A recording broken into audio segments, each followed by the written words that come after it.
is the official end of the Arizona Cardinals postseason hopes following a 36-30 overtime loss to the Carolina Panthers in Week 16. Thank you so much for tuning in to another edition of the Cardinals on SI podcast, coming to you quick after a Sunday afternoon loss to the Panthers in Week 16. I am Donnie Druin. Thank you so much for checking us out. Go to follow me on Twitter at Donnie Druin and follow the website at si.com/NFL/Cardinals. Today, the Cardinals simply were not enough. I don't think there's another way to phrase that or to put it.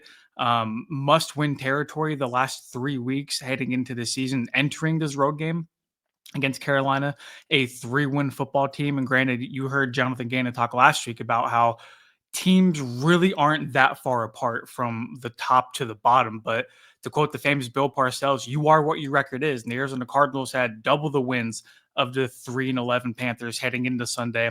But they very much looked like they were a 3-11 team rather than the Panthers. Bryce Young played extremely well, hung in there in the pocket, made a lot of tough throws.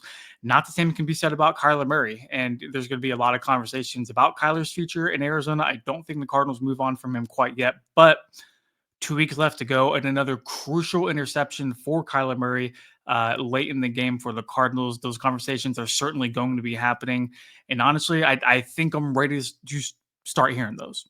As painful as that is, because I really like Kyler. I love Kyler Murray for the quarterback he is on the field, for the guy that I've gotten to know a little bit in the locker room away from the field. Great guy, super cool. At the end of the day, though, that doesn't translate to anything on the field if your team is going to be in a 20-3 deficit and you have to climb your way out of it. But it's not solely on the shoulders of Kyler Murray. I think a lot of that falls on the coaching of Jonathan Gannon. I feel like a lot of that comes on the shoulders of the defense, who just could not stop Chuba Hubbard or pretty much any other Panthers running back today, almost 200 yards rushing. You had the 2 big runs in overtime that sealed it for Carolina. A lot that went wrong. I don't want to spend too much time harping on that, but I did want to break it down here a little bit. It's like, where do you even start, right? Where do you even start? James Conner, I feel like the game shifted whenever he went out with a right knee injury in the third quarter, 15 attempts, 117 yards rushing on the ground, and 1 touchdown. You sit there and you're like, man, the first half, whenever they got themselves into that deficit, it's like, okay, you have one of the league's best running backs. You're facing the league's statistically worst rushing defense. What am I missing? Like, what's getting lost in translation? The key to victory, the formula to success should be very obvious here.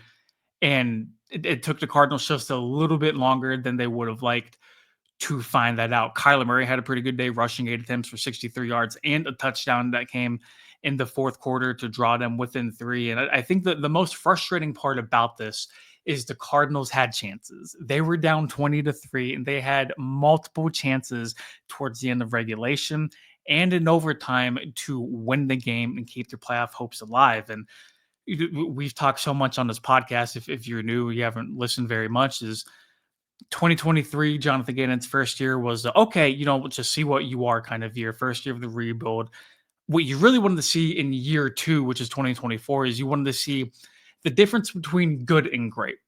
Good teams find themselves in these close games all the time. The Cardinals have found themselves in plenty of close games in 2024. It's an encouraging step from step 1 to step 2 in 2024, but the line between good and great is blurred right there, because great teams find ways to win when they need to. And unfortunately, the Arizona Cardinals just have not done that since the bye week. They're 1-4 since the bye week, after starting 6-4, after going on that 4-game winning streak.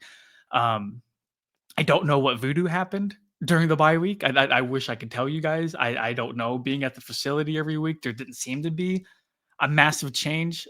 Jonathan Gannon doesn't believe in momentum, but it seemed like the momentum was pulled out from underneath them whenever they went on break. But that's not an excuse. That's not a good excuse. It's not even close enough to trying to summarize what happened to this football team.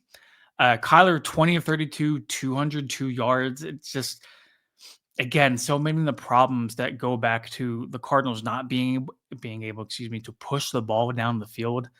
Marvin Harrison Jr., 8 targets, led the team, only 4 receptions, 39 yards. A lot of people are going to highlight the 2 drops that he had during the game. You got to figure that out. That connection, the potential between Kyler and Marvin Harrison Jr., something's got to give there because what can emerge from that 1-2 combination from a quarterback as talented as Kyler Murray is to a receiver as talented as Marvin Harrison Jr. can be. I don't know where the disconnect is. We are 2 games away from the end of the year. I don't get it.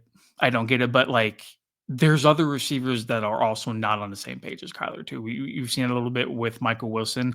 You've seen it at times with Trey McBride this year.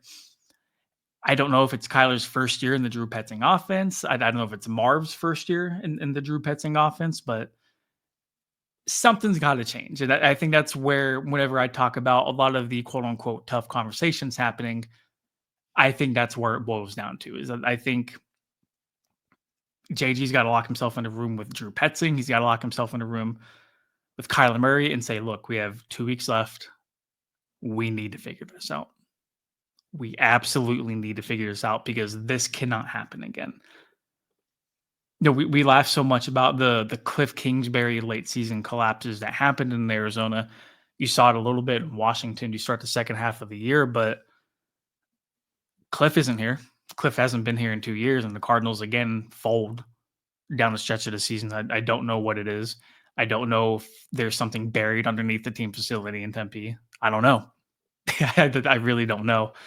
Um, it just felt like a lot of the Panthers receivers and running backs got to do what they wanted to do. I mean, Chuba Hubbard, 152 yards, 2 touchdowns. Granted, a chunk of that did come in overtime along with the second touchdown, but even then, only looking at numbers from the first 4 quarters, it just felt like they were not able to stop anything.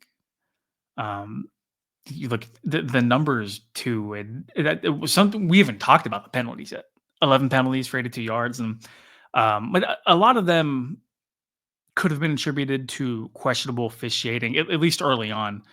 Um, but your inability to overcome mental mistakes and mental lapses, and you saw that in overtime too, right before Kyler got sacked, before they punted the ball away, the delay of game that killed them because they didn't have any of their 2 timeouts. And in the 10-minute overtime period, it's just time after time, it just feels like it is 1 step forward, 2 steps back for the Arizona Cardinals, and now it's too little, too late to make the postseason. It was a fun story. It was a fun ride, but at the end of the day, they're just not good enough right now. They can be, and I think that's why so many Cardinals fans are frustrated, upset, really anything you want to use. That's the feeling because I don't think anybody really expected the Cardinals to make the postseason before 2024 started. But when you sit here and you look at how they started 6-4, top of the NFC West, and you watch them collapse, you watch them lose their next 4 out of 5 games heading into the bye week. Yeah, you're gonna be pissed. You're gonna be upset. That's a very okay thing to feel. I think it is possible to understand that the Cardinals have made strides. They have made improvements from year 1 to year 2 under Jonathan Gannon, but it's also understandable and acceptable to feel disappointed with how the season has unraveled, considering where they were. I don't think those are 2 exclusive thoughts. I think you can have both of those because I feel like I have both of those.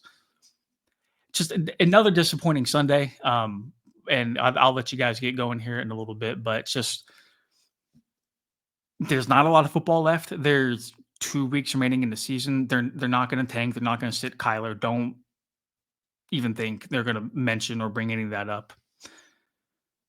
2 games left. You can play spoiler to either the Rams or the 49ers, even though the Niners are well out of the playoff picture too. Disappointing. Very interested to see how the troops rally in Arizona. I really want to see what the vibe like is at the practice facility here the next couple weeks. We'll see, because I feel like this 2-week stretch for the Cardinals is going to be very, very big for not only the remaining of the season, but also how the team can approach 2025. And we'll talk about that a little bit later in the week. But Cardinals drop to 7-8 on the year, 36-30 overtime loss to the Carolina Panthers. I am Donnie Drew, and thank you so much for tuning in to another quick edition of the Cardinals on SI podcast. Follow me on Twitter at Donnie Drew and follow our work at si.com/NFL/Cardinals. We'll see you guys soon.